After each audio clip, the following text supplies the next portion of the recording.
we'll start this class. Is that okay? Okay, sir. Yeah. So I think we should start today's class because we have quite a bit of ground to cover. Are you able to see the screen on which lecture 06 is mentioned? Yes, sir. Okay. So Yes, this lecture, okay, I do have an echo.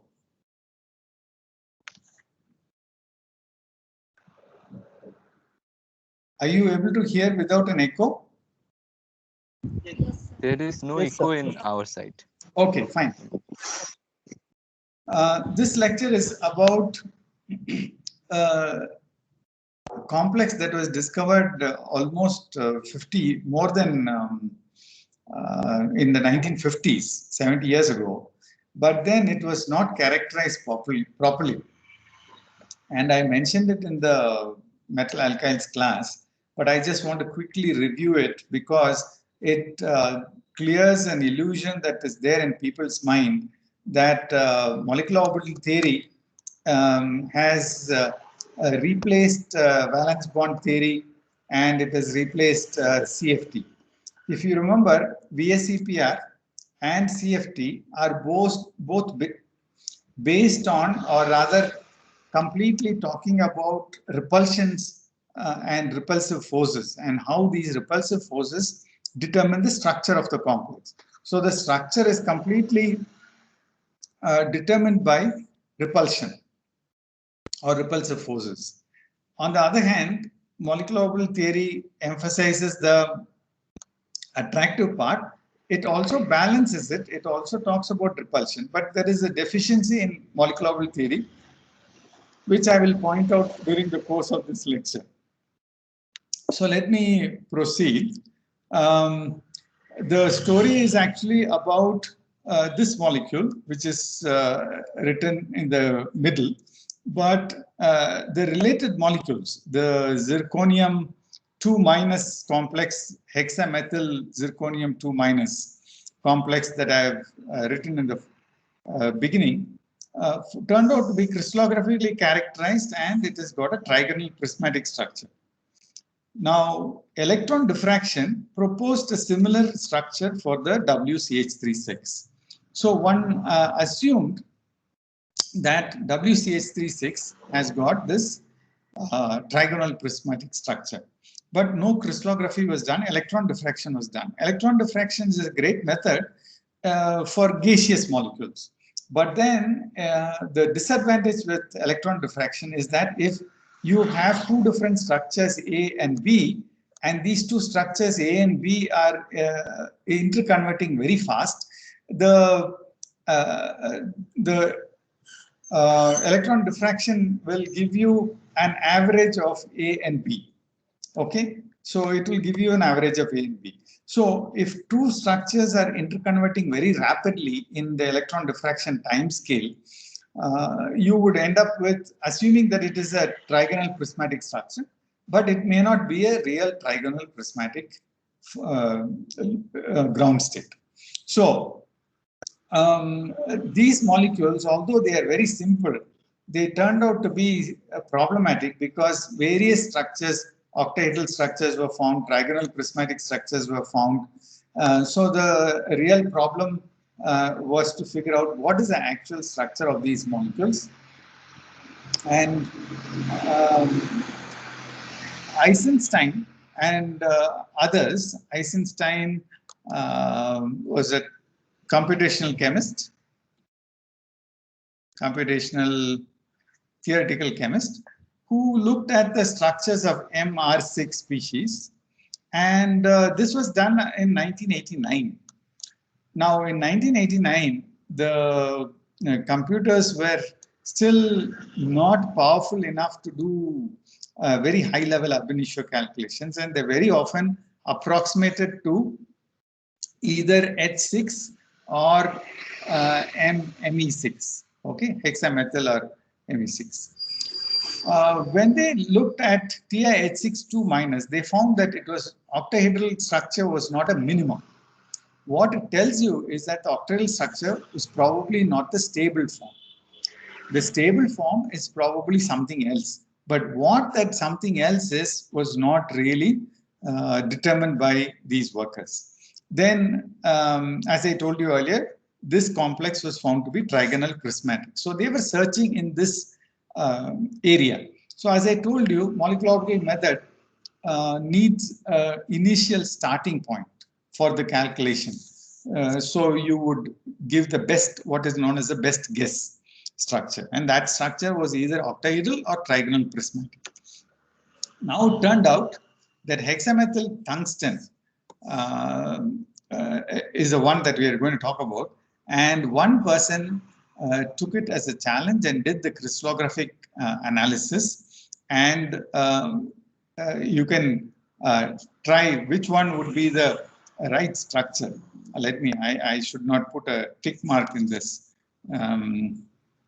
So you can take a guess which is the right structure.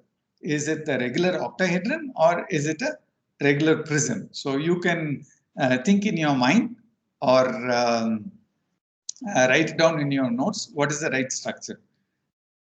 What do you think would be the right structure? Okay. So I hope you have written down something. Now I'll show you what the right structure is. The right structure is a weird unsymmetrical form.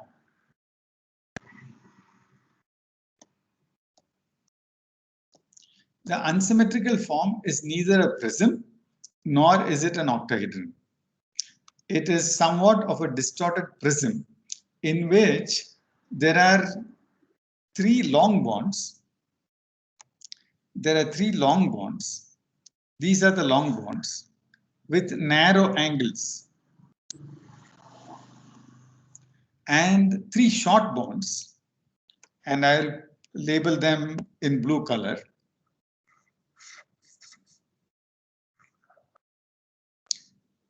With wide bonds, wide angles, I should say, wide angles and short bonds.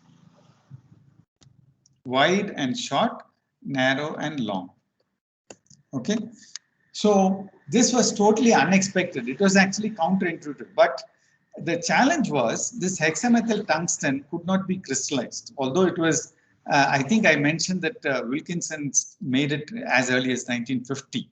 And but the problem was, the compound was explosive when it was brought to room temperature. It was even the crystals that were formed were plastic in nature, which means that the diffraction pattern was not very clear. So the question was, so finally these people crystallized it at minus 163 degrees. This minus should come here. It ended up like a hyphen. So minus 163 degrees. So crystallography at very low temperatures with small crystals was possible by this gentleman called Konrad Seppelt, who specializes in characterizing unusual structures. So you will find several structures which he has made, which are very unusual. That's his specialty. So this gentleman made it in 1996, and it was published as a paper in the volume in 271 of Science, and this was a very interesting finding. Now the question is, how do you understand it? First of all, they had some disorder in the structure, and they had one or two.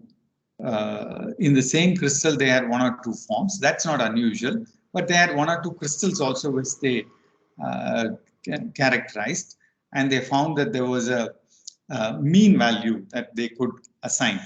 Okay, so they in many of their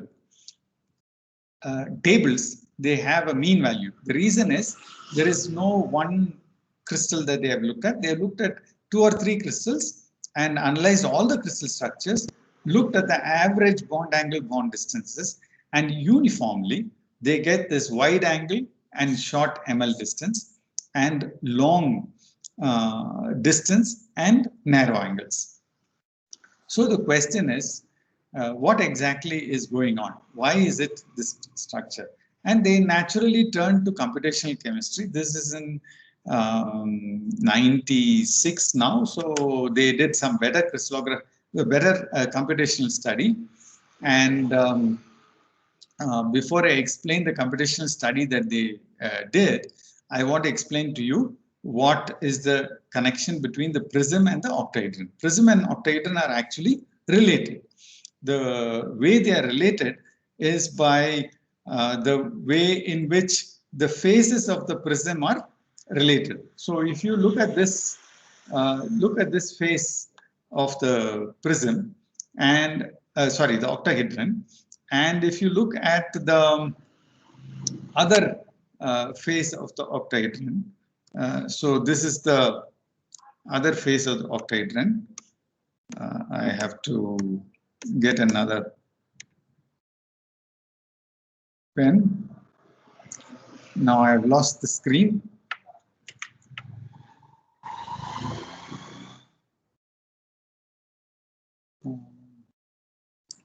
And I have to start again, so just hold on for a second.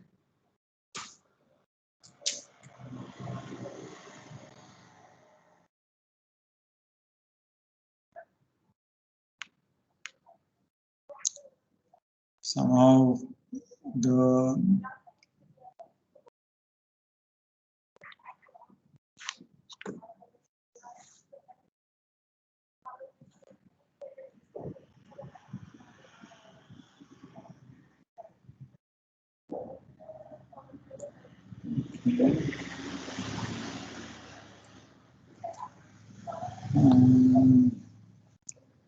classroom content. Yes. Yeah.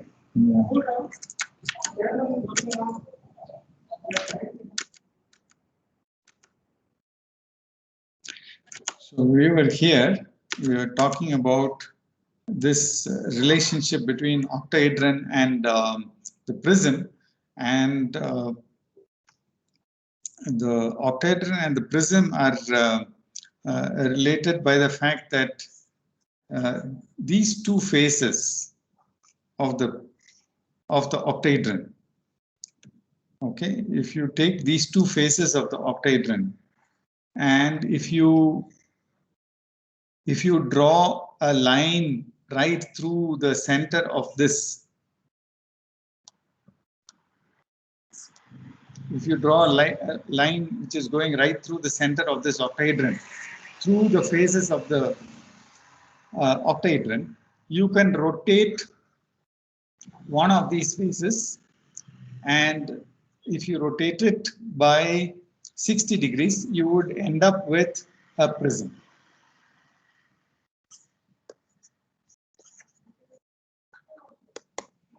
So you would end up with a prism. So what you would end up with is something like this. If you would end up with this prism.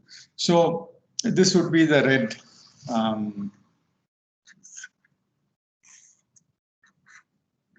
yes. So what they did was the following. Since these two structures are related by a rotational axis, they plotted the energy of the molecule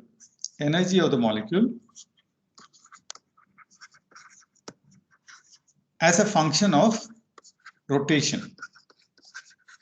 So this is called, this was first done by a person called Walsh. So these diagrams are called Walsh diagrams.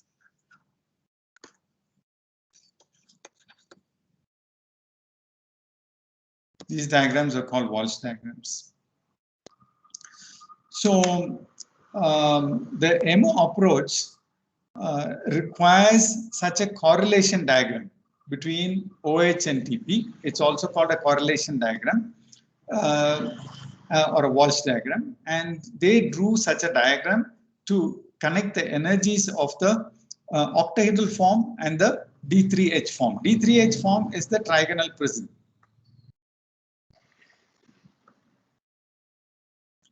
And when they plotted the energies and they filled up the number of electrons, they found that there was a stabilization when you go from octahedral to the trigonal prism for this particular molecule. But more importantly, when they did this C3V distortion, if they shorten the bonds and widen the angles, so if you increase, and if you decrease the other angle, if you decrease this, if you increase and decrease these angles and lengthen at the same time, if you do this distortion, there was further stabilization. So why did they do this? They did this only because they had the crystal structure for this molecule and it had this particular form. Molecular orbital theory doesn't tell you that this is the right structure, but it tells you that there is a stabilization when you go from octahedral to trigonal prismatic. But it doesn't tell you which way to go after coming to the trigonal prismatic form. So because they got the crystal structure, so getting the crystal structure was the key in this particular study. They got the crystal structure and then they were able to distort it and show that molecular orbital theory agrees with what the crystallographic data showed. That in fact, if you make this molecule, the most stable form would be a form in which there is a trigonal prismatic structure, but the trigonal prismatic structure is further distorted. And the distortion is along this axis where you have wide angles and short bonds, narrow angles and long bonds. So this was a happy ending to this paper because they were able to computationally explain why the structure was correct.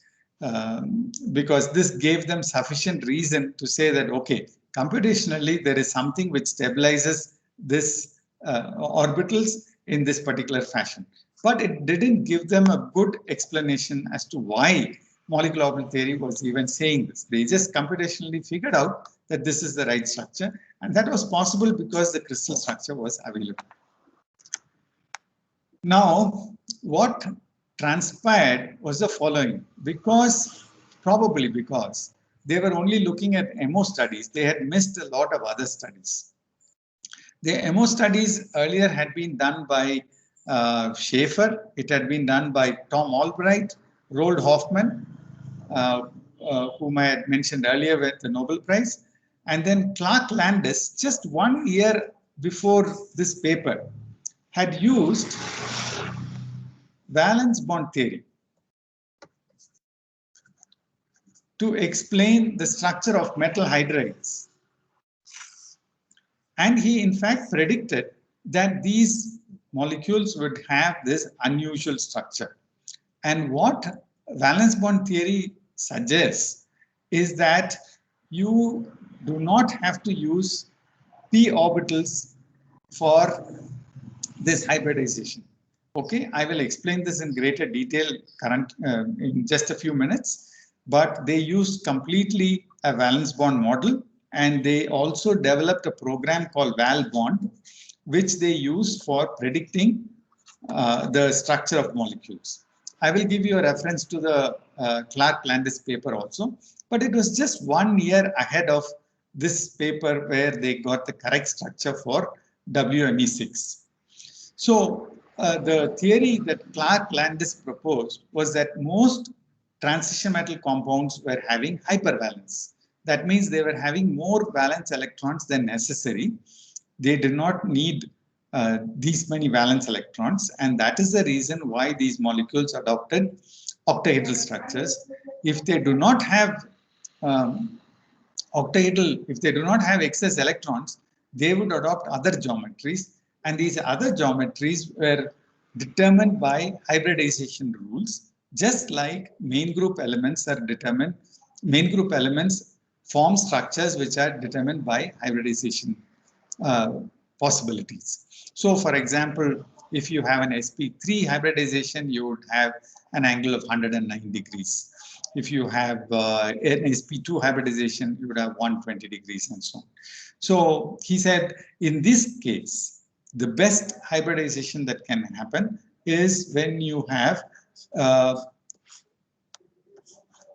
this is the D, this is the 4 or the n+1 .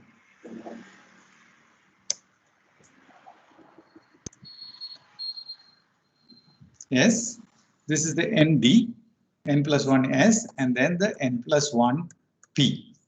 So since he said that if you are forming 6 bonds, you can utilize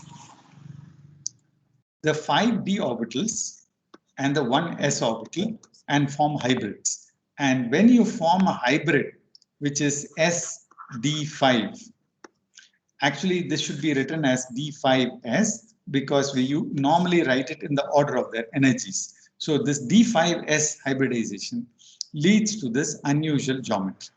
So let us now understand what would be the geometry of d5s hybridization. Okay, d5s hybridization. So I've already explained this. For d5s hybridization, he explained that the angle between the bonds would be either 63 degrees or 117 degrees. And how this 63 and 117 come about is what I will just quickly explain to you and then show some of the hybrid structures. To understand this, let's review the SP hybridization because that will give you an clear understanding of why the SD is looking slightly different. Okay, so if I take an SP hybrid, what happens is I combine a spherically symmetrical orbital and a linear p orbital with a node in between. Okay, there is a node in between. This results in 2 hybrids. Okay, S plus P and S minus P. S plus P gives the increase in the positive lobe that is there, and you get an increase in the lobe on one side. Okay, so let's color this in this fashion. Now, in the case of S minus P, the negative lobe gets increased, and so you have a lobe like this, where the large lobe has got a negative sign. In fact, it would have been better if I had drawn it in this fashion. It would have been easier for you to understand. So, so this is the type of hybrid that you would form. One of them would be like this, and the other one would be like this. So what you find is the angle between these two hybrids is 180 degrees. Okay, and the 180 degrees is actually coming from the angle between these two lobes. Okay, so now if you look at this, I think I should tell you that the angle between these two lobes is the angle that would give the maximum separation between the two lobes that are formed between the SP hybrids. Okay, let's. This is one SP hybrid. This is another SP hybrid. So if you look at the SP2 hybrid, the easiest way to examine this is to look at the XY plane. So this is the XY plane, where the XY orbitals are there. Conventionally, the main axis is considered as a Z-axis. So this is the Z-axis. So there are two hybrids. Each hybrid is at an angle of 120 degrees with respect to each other. This is the SP2 hybridization. So you take 3 orbitals, one is S, one is PX, the other is PY, and then you combine all 3, and then you form 3 hybrids, which are all equivalent, degenerate. They are degenerate. And now, if I want to make degenerate equivalent orbitals, they have to be at 120 degrees with each other. Now, you can mathematically work it out, but I'm telling you on the basis of intuition that if I want to have 3 equivalent orbitals, they will be at 120 degrees with respect to each other. So that would be the best orientation of the 3 orbitals. So that is in fact the case. You have 3 degenerate sp2 hybrids, and all of us know about this. What is interesting is that at 180 degrees to this large lobe, you have a small lobe. Okay, we have consistently ignored. We don't look at this small lobe in our discussions, but in principle, that can also be involved in bonding. Okay, so in practice, we don't bother about the small lobe, but in principle, this can also be involved in bonding. Okay, so the angle between the hybrids is 120 degrees. That's the angle between the orbitals which are degenerate and equally spaced. So they'll all be in the xy plane. Now I want to look at sp3 because they have to be equally distributed in space. The angle is 109 degrees. But notice in each case at 180 degrees to that large lobe, there is a small lobe. Okay, there is a small lobe 180 degrees, and that small lobe comes up because you have this other lobe here. So this 180 degree lobe comes up because you have another lobe here in this fashion. So let's now look at SD hybrid. SD hybrid will be formed with let's imagine a orbital which is a d orbital, which is like so, and a s orbital. If I form a SD hybrid, I have to S plus D or D plus S and D minus S. Okay, so I have to form 2 orbitals, D minus S. So what will happen is the D minus S will result in a lobe like this.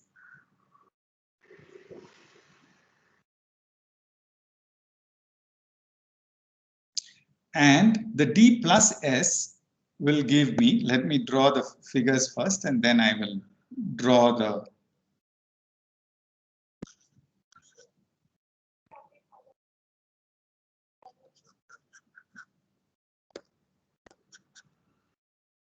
so let me give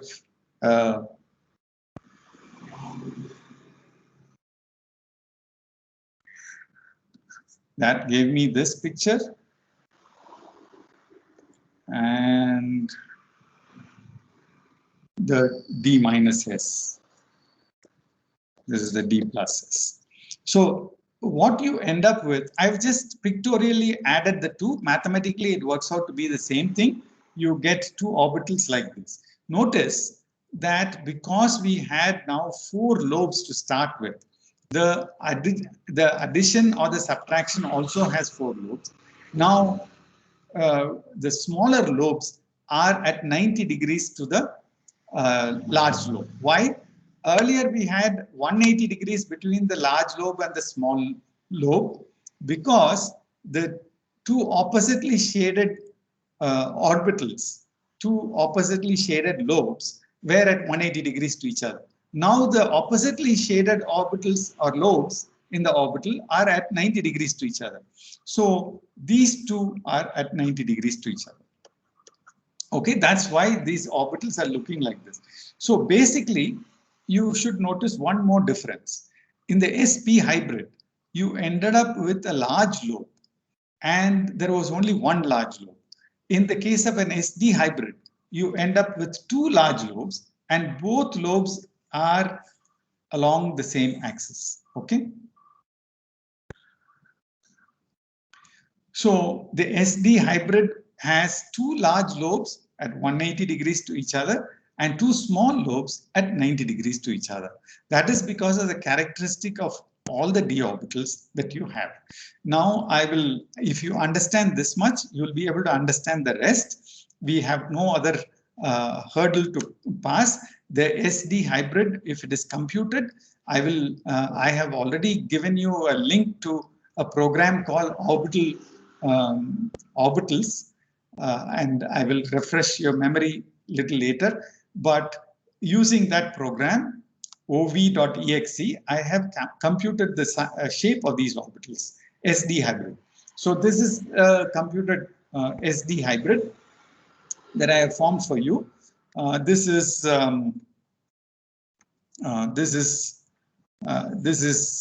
one SD hybrid. This is another SD hybrid.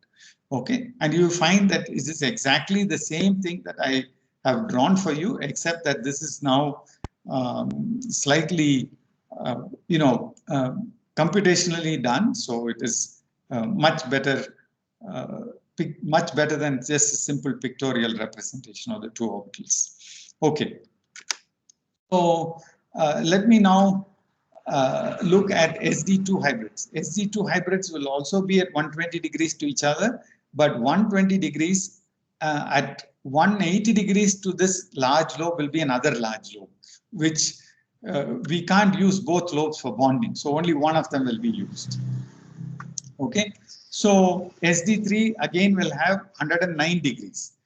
So what happens is that at 180 minus 109, you will have another lobe, 71 degrees. So at 120, you had one lobe, and then at 60 degrees, you would have had another lobe. Why? Because at for each orbital, there is a large lobe at 180 degrees from the main lobe that we are talking about. Okay, so let me just quickly show you this. So 180 degrees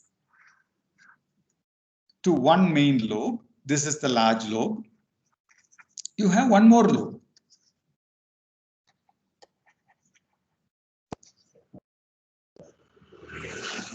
So that is why if you have an SD2 hybrid, you will have 120 degrees to each lobe. You will have one more lobe. Okay, so these are, let's put arrows on the 120 degrees lobes. For each lobe, there is one more lobe. So you end up with another small angle, 60 degrees. So 120 degrees, you will have one large lobe. At 60 degrees also, you have one large lobe. So SD3, you will have 109 degrees and 71 degrees. So if you go on like this, SD4 has a 66 degrees and 114 degrees. Notice that this is decreasing in this fashion. SD5 will have at 63 degrees and 117 degrees. So the way in which it is decreasing, it is up to this point, we could understand SD will be at 180 degrees, right? So 180 degrees, 120 degrees, and then 109 became 66, and then it became 63. So SD5 hybrid, it is actually at 63 degrees, and 180 minus 63, that is 117 degrees also, you have a large lobe. So it is very difficult to draw the lobes in a screen. You can imagine one at a time, but each one of them will be looking just like the SD hybrid. Remember, the shape of the SP2 hybrid and the SP hybrid were very similar. Okay, SP hybrid and SP2 were very similar. Only thing is the angle was determined by the geometry, which is dictated by, the degeneracy that we want. So we expanded it to as far away from each other as possible. So we arrived at 180, 120 and 109. When it comes to SD4, it drops to 66. And then when it comes to SD5, it drops to 63.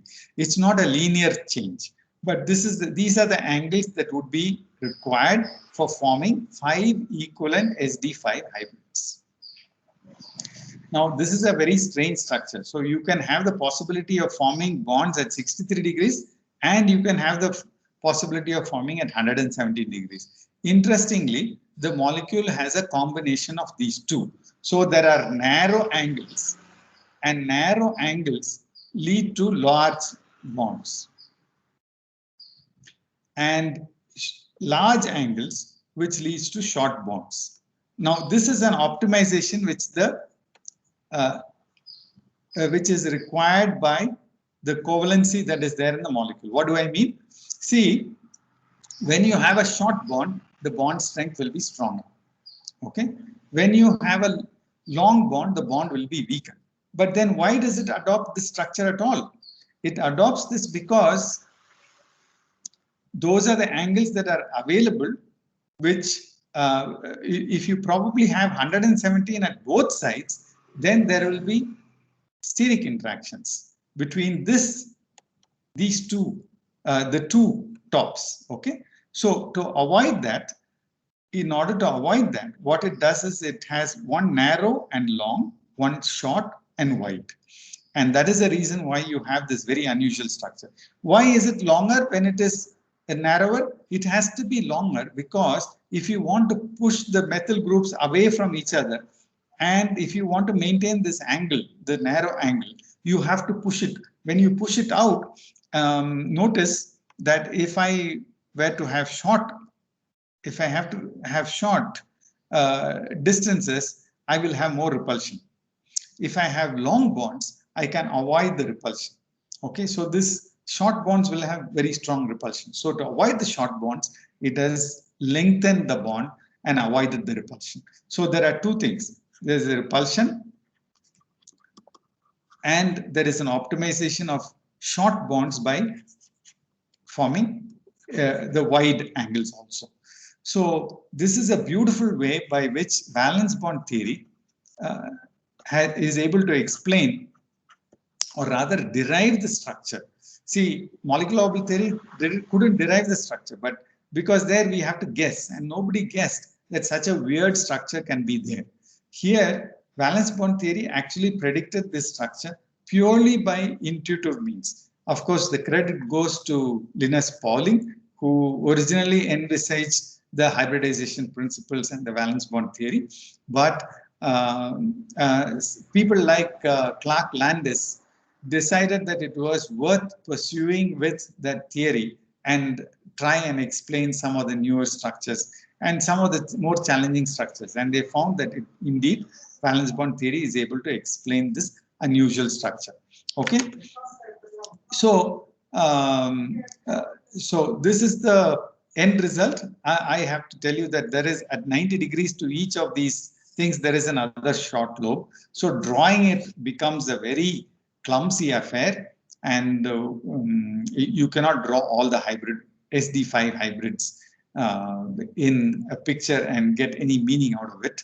But you can just extend your understanding from the SP hybrids to the SD hybrids, and think of how the hybrids will be formed when you have more than three bonds to be formed. Okay, because SD4 also becomes very messy. SD5 is going to be even more messy. Now, let us just see, why is it that you're stopping at SD hybrids? Okay, so remember, the molecule had 5 d orbitals and 1 s orbital, and the total number of electrons was only 12. Tungsten has got 6 electrons to start with in its d orbitals. Me has got 6 Mes have got 6 electrons also. Each methyl group has got 1 electron. I'm using the neutral method. If you use the ionic method also, you arrive at the same result. You arrive at tungsten 6 plus and Me minus, 6 Me minus, that is 6 into 2, 12 electrons. So 12 electrons can be accommodated in these SD5 hybrids. So why is it not adopting an octahedral hybrid? Because to make an octahedron, actually you need a hybridization scheme, that sp3d2. So excuse me. So to do an octahedral hybridization, you need sp3d2 hybridization. So because you do not need to use the p orbitals. Why do you not need to use it? The p orbitals are higher in energy. There is a gap, energy gap between the s and the p. So only if you gain stabilization by hybridizing the p orbitals, you will use the p orbitals. So if you don't need to use those orbitals, if you don't have more than 12 electrons, why use them? So if you have only 12 electrons, you will only form SD5, or rather D5S hybridization. That would be the most optimum form. Okay, so SD5 hybridization or D5S hybridization is the best hybridization if you have only 12 electrons. If you have more than 12 electrons, as you have in coordination compounds.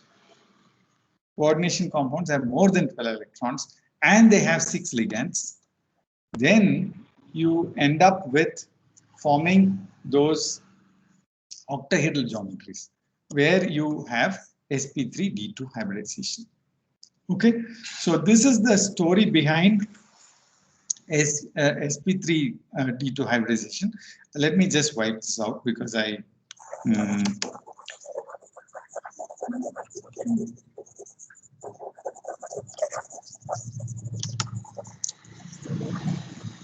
let's just review the hybrids.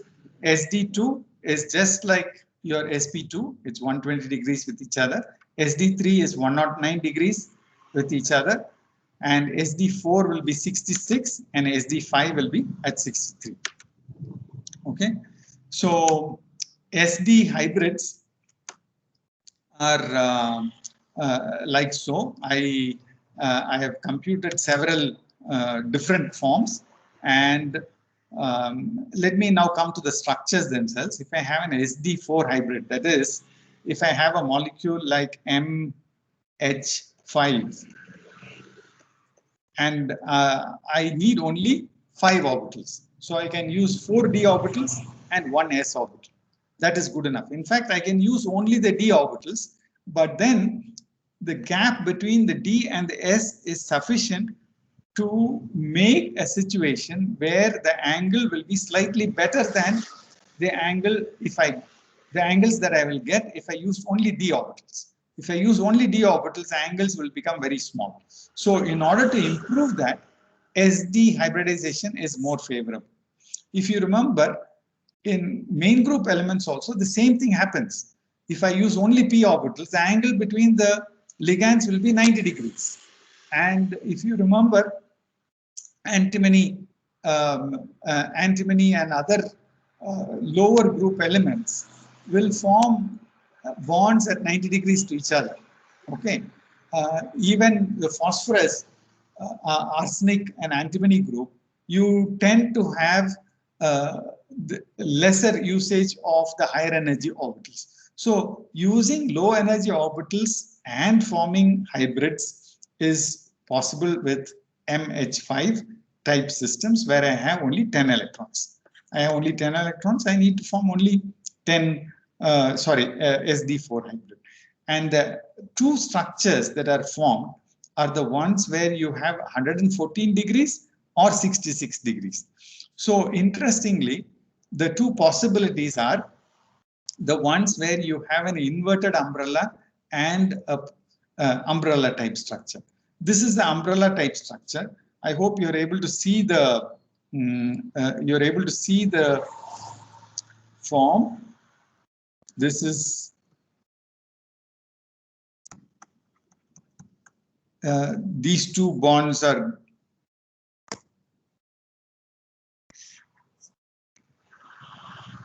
okay. So that's the umbrella part, the roof part of the umbrella, and here's the stick part of the umbrella. So the stick part of the umbrella, let me give it a red color so that, okay. So you would either have a structure like this or you have a structure like this. This is almost like a square pyramid. This is of course unusual, and it would be less favorable because this would have more interactions of this type. But technically means on paper, just from symmetry considerations, you can have this umbrella structure, or you can have this inverted umbrella structure. Inverted umbrella structure is actually a square pyramid structure. Okay. SD5 hybrids, there are two possibilities. One of them is the WME6 structure that I told you.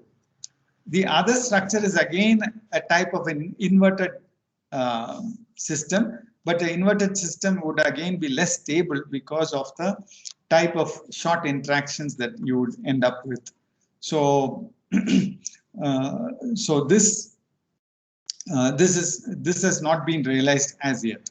But I want to tell you that the structures that we have been used to, octahedron and tetrahedron, are so embedded in our mind that we just cannot think of other alternative forms. But this really 1996 paper by Seppelt and Landis, the theory by Landis using valence bonds theory, really opened up people's eyes to other unusual structures. Now, I just want to tell you that what about the octahedral structures? Octahedral structures are there. Octahedral structures can be formed, and they will be formed when you have the need for forming more, when you need for accommodating more electrons. And also with main group elements, when you do not have 6 orbitals, you have to use the d orbitals. So you end up using, or rather the d functions, I should say. So they are easily explained using the VSEPR theory. But according to Landis, they are octahedral only because they are hypervalent. That means they are having more electrons than the ones they need to, than the ones, more electrons than the one, sorry, they have more electrons than the number that is required for forming just bonds. Okay, so then you end up with octahedral structures in transition metals. Okay, in main group elements, there is no doubt that S plus 3p orbitals gives you only 4 orbitals. So automatically you have to use the d orbitals or the d functions. Okay, so now you can think of other structures like WCl6. WCl6 and WF6 are all octahedral. PPCH362- is also octahedral. Okay, if you count the number of electrons, they have these have got more number of electrons than 12. So they have to accommodate the higher energy orbitals. But what about WCl6? The reason why WCl6 has to use that is because of the extra pairs of electrons that they have, or the lone pairs that they have. They play a role in determining or making sure that the higher energy functions, higher orbitals can be utilized for generating vacant orbitals into which the chlorine lone pairs can be delocalized. So pi interactions lead to the stabilization of octahedral structures like WF6 and WCl6. But not everything is so easy to understand. Most of you would have studied the structure of XeF6. XeF6 is another complicated system. But let me end this class by discussing a very complicated system, which is a hexagonal planar structure.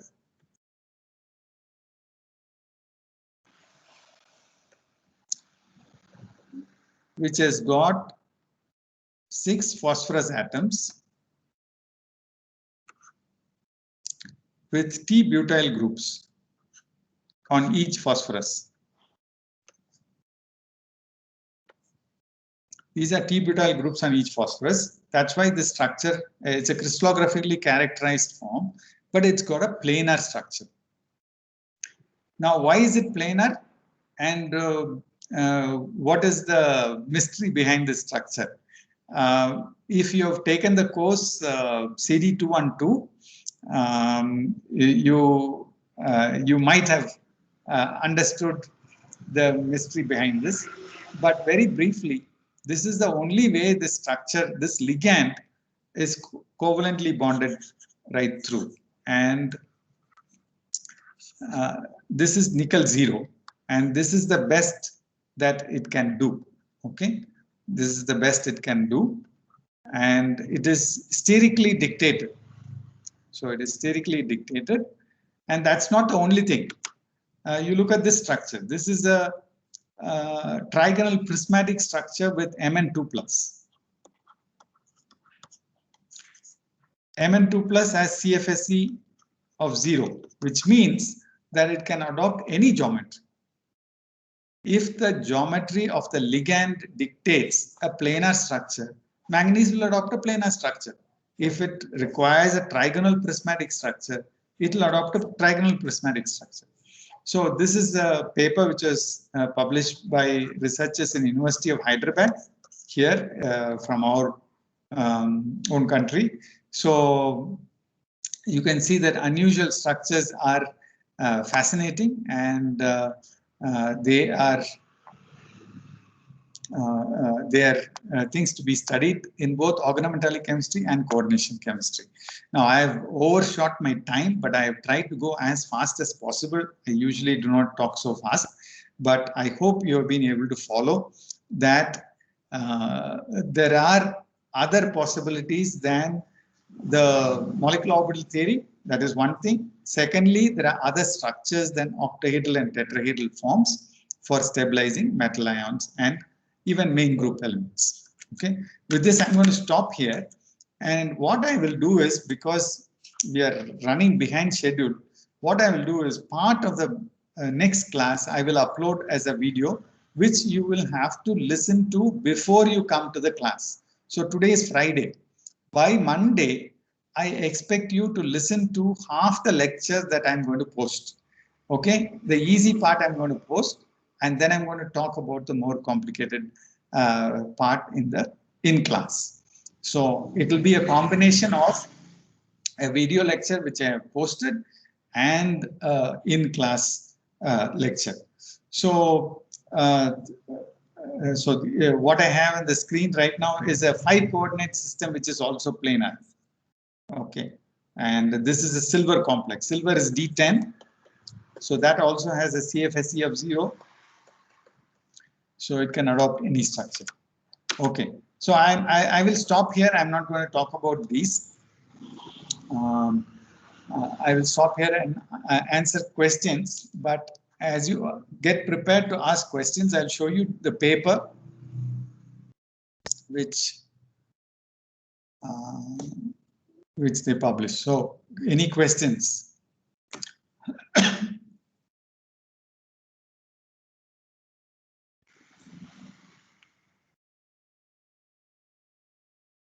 Sir, you said all the d orbitals are not identical in shape, right? But what would happen in case of the dz square orbital? Like, yeah, dz squared is no different. Dz squared is no different. I will let me see if I can use a whiteboard. Are you able to?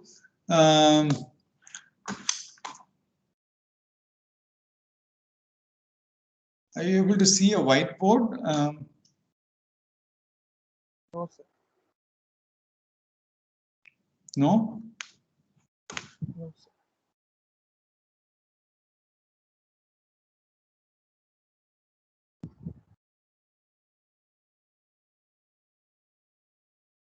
Now? No. Okay. So let me unshare and share.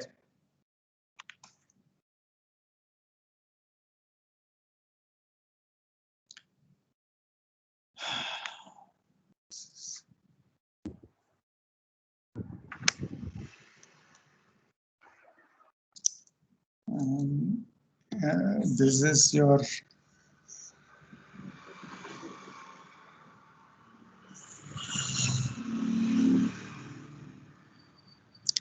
so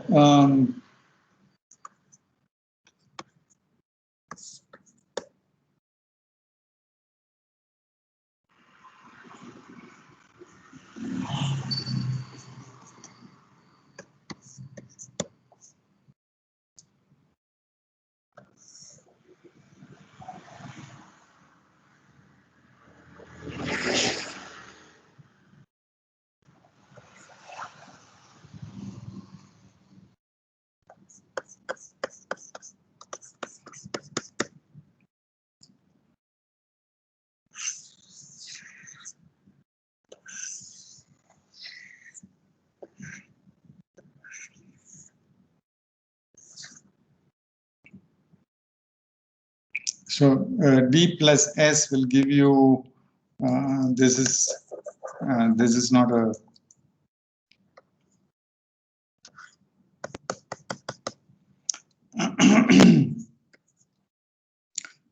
it is not a, that was not a good representation. So let me try drawing the figure first. Then okay, so plus S, let's assume that the S is unshaded. Then you have D plus S and D minus S. Right? This is so D minus S gives you this, where this part shrinks. Where D plus S, this part is big and this part is small.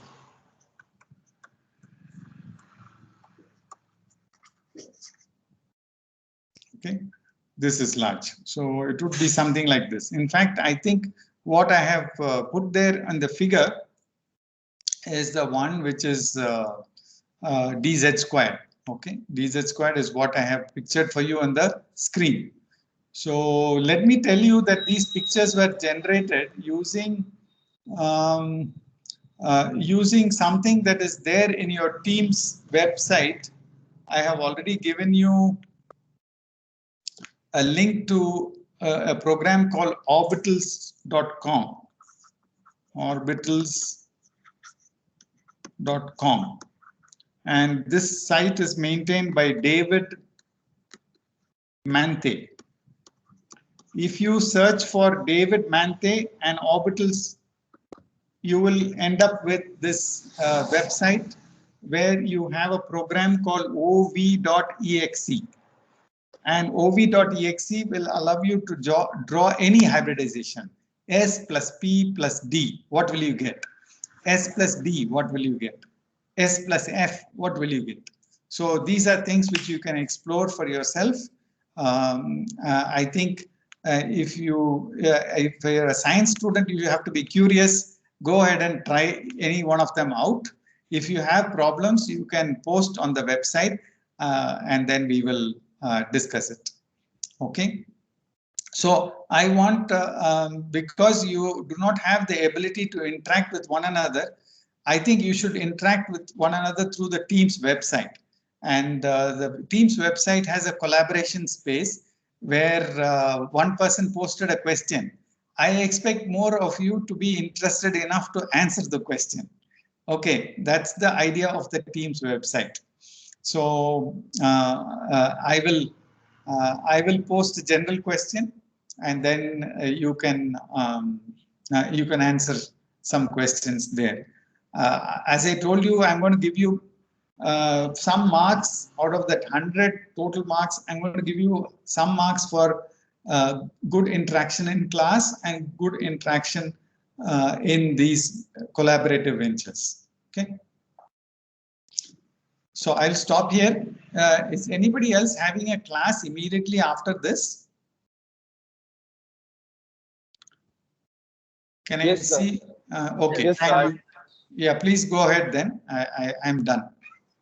I will. Okay. Sir.